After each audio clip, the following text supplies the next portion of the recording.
Today on CityCast Boise, my movie bestie George Prentice from Boise State Public Radio is here to chat about two films he thinks are a must-watch for Boise this winter. We talk Idaho vibes, a screenplay with Moscow roots, and George shares a few of his top movies for 2022. Just a heads up, this episode does include a mention of sexual assault.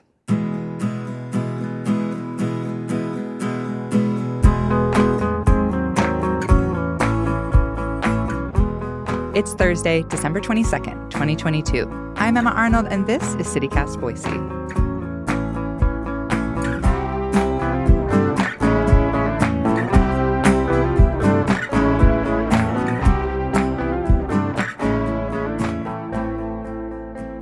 Hi, George. Thanks for being here. Hi, Emma. I'm very excited to talk to you about all these amazing movies. You get to see these films before they're in theaters, and I'm so jealous. How do you keep from spoiling things for people?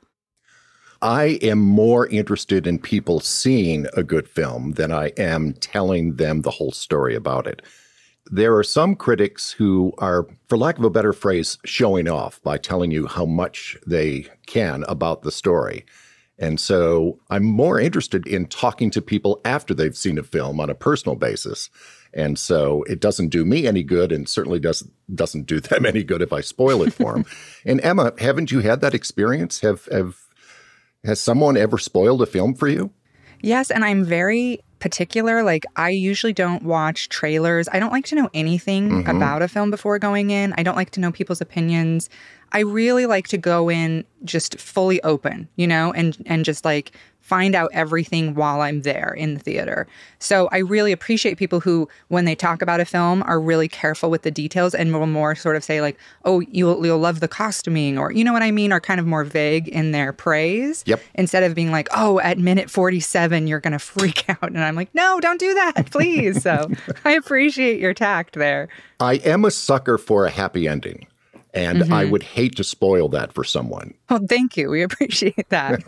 Yeah. So before we started recording, you told us about Women Talking. And even though it's not set anywhere close to Idaho, you said it has a lot of Idaho themes. What do you mean?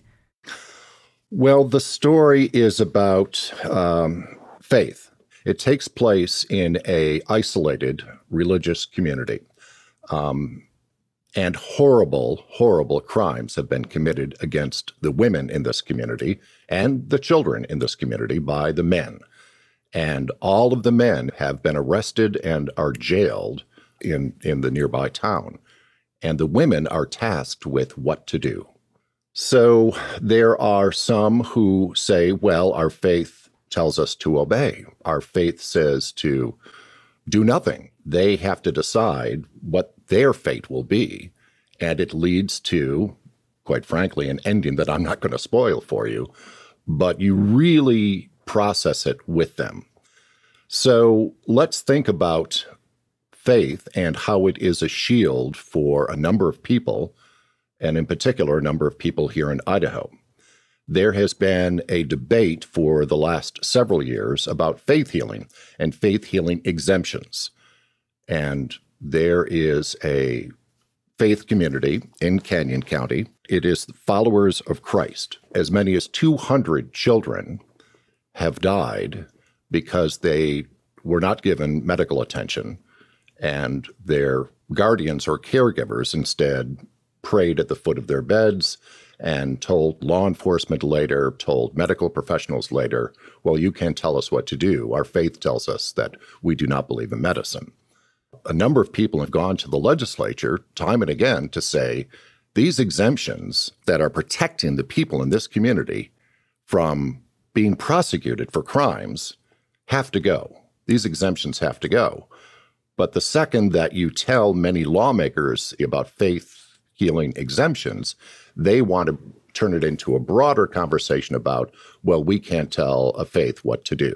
That's so interesting because, I watched the trailer, which just the trailer alone was so powerful. And the cast, I mean, Claire Foy, Frances McDormand, I literally yelled when Frances McDormand showed up on the screen. I was like, oh my gosh, I didn't know she was in it. And what it brought up for me was, right now we're having all of these themes of people calling the LGBTQ plus community groomers and saying that the drag shows happening in town are done by groomers and pedophiles. And, here it's this movie that seems to be, just from the trailer, showing that the people who have hurt the women and children in this small community are, in fact, the, straight white religious leaders. And that's, for me, what tied in immediately to Idaho themes is sort of this bigger conversation about who is grooming, who is doing sexual assault, So I thought that was super interesting. And so you spoke with director Sarah Polley at the Toronto Film Festival about adapting the book to a movie. We actually have a clip from that we're going to go ahead and play right now. As a woman, in general, you've had really, really difficult, possibly traumatic, damaging experiences in this world. And the idea of moving through the rage, unpacking it, reckoning with it, and finding or thinking about or having the courage to imagine a remedy or a different world, or just the imagining of something else, as opposed to just talking about what we want to tear down, to talk about what we want to build, was enormously hopeful and helpful. And the novel did that for me, as it did so many women, I think, was just to allow your imagination to expand beyond the confines of the personal experience and of the damage, and to look forward. What an incredible quote. My gosh. Sarah Polley talks the way poets write, right? Mm-hmm. When she talks about going from rage to remedy, from rage to hope. If you look at the trailer of this film, you're thinking, how could there possibly be any hope in this story? But it is that narrative arc. And yes, it does open up almost as if it belongs on the screen. As a matter of fact, there are moments when this film absolutely soars. It is quite beautiful, in spite of the fact that most of it takes place in a hayloft. Yeah, just the trailer alone really, it gave me chills. And on a personal note, you were talking about, and again, none of this spoils anything because I saw this in the trailer, but you were talking about the choices these women have to make. And, as a sexual assault survivor myself, it is very interesting how quickly the conversation, when you come out as a sexual assault survivor, turns to forgiveness of the person who assaulted you, right. Generally a man. And the movie seems to immediately deal with that. And it just looks so powerful and incredible. And to see the aftermath, like the assault is one thing, the aftermath of the assault for me, in my personal case, was as traumatic as the original assault because of this expectation that I would forgive the person who had assaulted me, and that was my responsibility, and part of, like you said, moving forward and having hope, right, was all hinged on how I forgave the person who had hurt me. So I'm just so excited. I'm so excited that you're bringing this to people's attention because it just looks amazing. Well, let's talk about another new film that has direct ties to Idaho, The Whale, starring Brendan Fraser, but written by Samuel Hunter, who is from Moscow. You interviewed him recently, and you asked him about the writing process. I had a few false starts, and then it wasn't until I put some more personal stuff on the line and wrote a play that definitely was my most vulnerable play I'd written to date, about this. I grew up gay in Idaho, and I self-medicated with food for a good long while in my 20s. And so once I kind of added that to the mix, then the play really started to emerge. So this story is at least partly autobiographical for Samuel Hunter. Is the story set in Moscow? Does it feel like an Idaho story?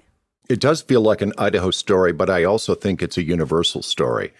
It does not mention Moscow in particular, but yes, it does take place in Idaho because we know that the play took place in Moscow, Idaho. And Sam Hunter wrote this as a play, and it found some success off-Broadway in New York. And that is where producers said, yeah, let's turn this into a film. And I have to tell you that the reason that The Whale is a must-see is Brendan Fraser and his performance. Yeah, I've heard that, but the movie has gotten some pushback that it's fat-phobic specifically. You asked Hunter about that too. Let's listen to his response. Whatever prejudices or judgments that some people might bring to this film, that 7 minutes in, largely due to Brendan's incredibly nuanced and lived-in performance, those prejudices just begin to melt away. And that's always how I hoped the play would work. And I'm so happy that the film seems to be working in that way as well. Do you agree with him, George? I do. I have to admit that I approached this film with a great deal of skepticism. I was curious about it, but I also thought, well, I've seen this story before. And whether it's a Lifetime movie of the week or some other film where, okay, here's the trope of the lonely fat person, an actor in a fat suit, and we're going to have to work our way through this process. What happens in The Whale, though, is Brendan Fraser's performance pushes through all of that. His performance is that great. The Whale as a film is flawed. I will tell you that. His performance is not. And so the first 2 minutes, if you will, you're thinking, oh my gosh, is that Brendan Fraser? And then you're thinking, is that a fat suit? Is this CGI? And that all washes away easily within 5 minutes. And it is his performance. Yeah. Well, I'm going to trust you on that one, because watching the trailer, my initial reaction was like, is this the redemption story of a deadbeat dad? Like, I was not like super excited about the story.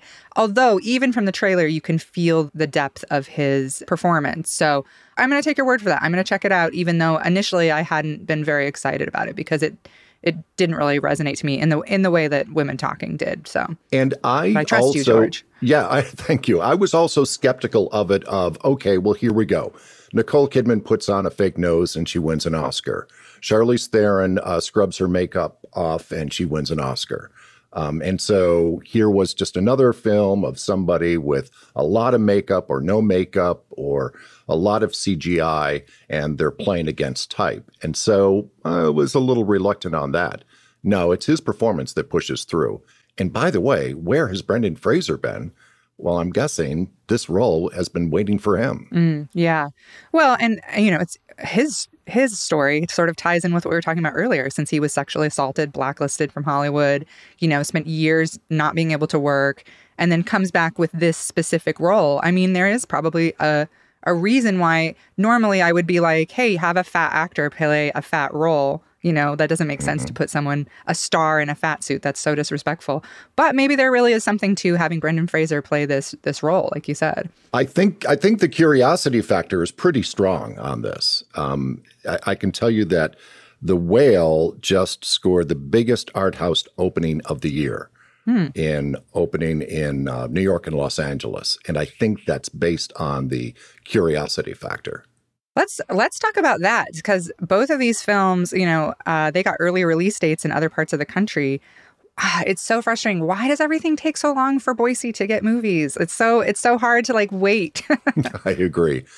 Producers and distributors, and in particular studios, try to be very crafty with the way they roll out a film, especially this time of year. I mean, we're in award season. So they will do the festival circuit, much like The Whale and Women Talking did. They played in Toronto and Telluride or Venice or New York.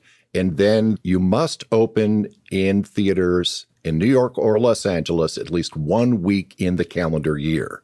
So that's why so many of these films are opening now in New York or Los Angeles to be eligible for an Oscar. Oh, okay. And then they begin a rollout, if you will. Then they'll add, let's say, 30 more cities the next week, and then maybe 200 more cities the next week. So it's not as if Boise's low on the list. Boise's pretty much on the same list as, say, Kansas City, St. Louis, or Dallas-Fort Worth. All right. So it is all about buzz. It is all about trying to stretch that buzz out as much as they can, all the way to when Oscar nominations come out, which will be sometime in February. Well, it's hard to wait, but I get the plan.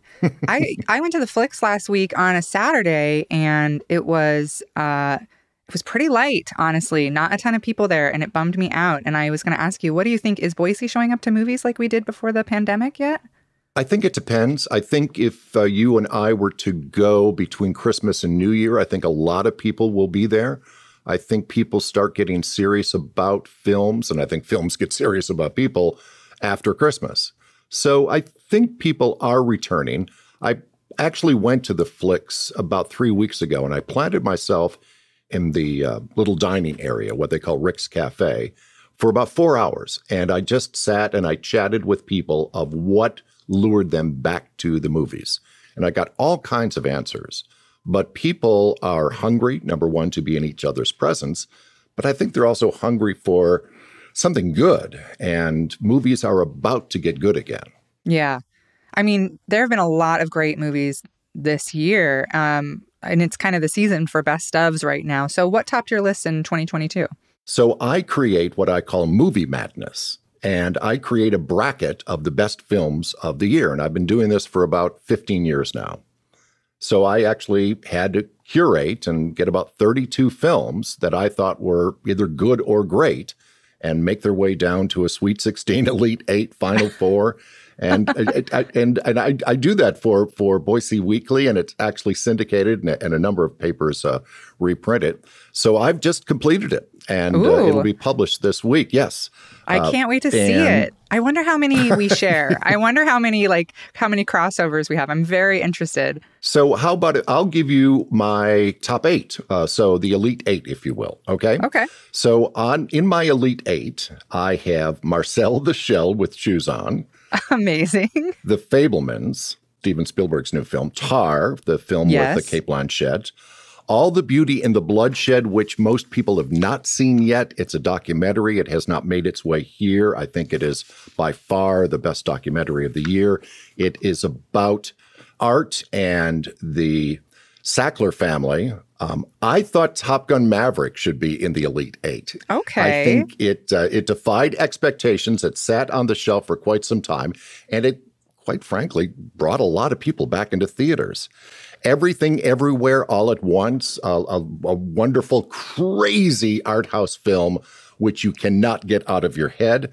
Women Talking and The Whale. And by the way, my favorite 2 films of the year were The Fabelmans and Women Talking.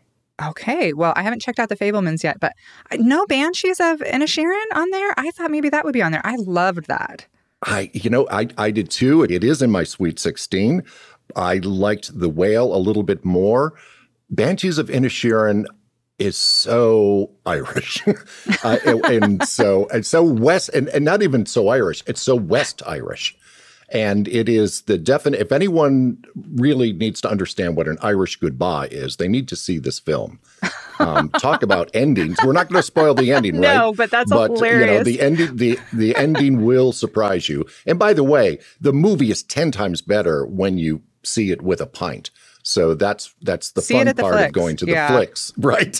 Exactly. And having a glass of beer. And I think Colin Farrell, by far it's the best thing he's ever done. Oh, for sure. Absolutely beautiful. We had a lot of crossovers on my list. I would add RRR and Prey.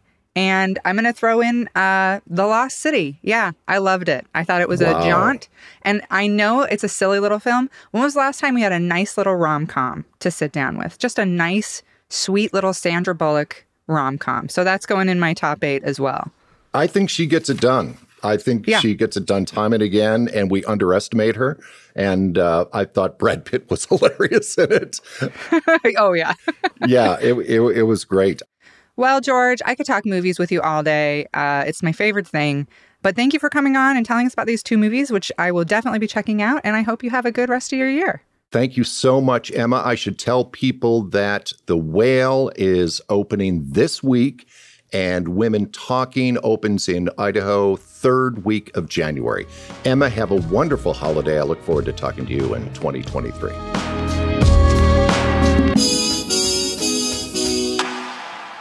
If you're interested in checking out George's movie recs, Women Talking will be at the Flicks January 20th. And you can catch The Whale now at the Regal Edwards in Boise or at the Cinemark Majestic in Meridian. And in other news, KTVB is reporting that temperatures in Boise are expected to plunge into the single digits later this week. Freezing temperatures can mean burst pipes, so don't forget to disconnect your garden hoses, shut your foundation vents and garage doors, and cover any exposed piping with heat tape. If you're leaving town, it's all right to turn the heat down as long as you leave it on.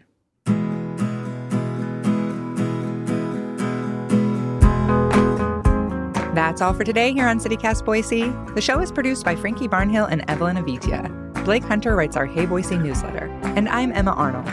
Our music is by All the Kimonos and local band Up Is the Down Is the. We're taking Friday and Monday to be with our loved ones, but we'll be back Tuesday, December 27th. Happy holidays, Boise!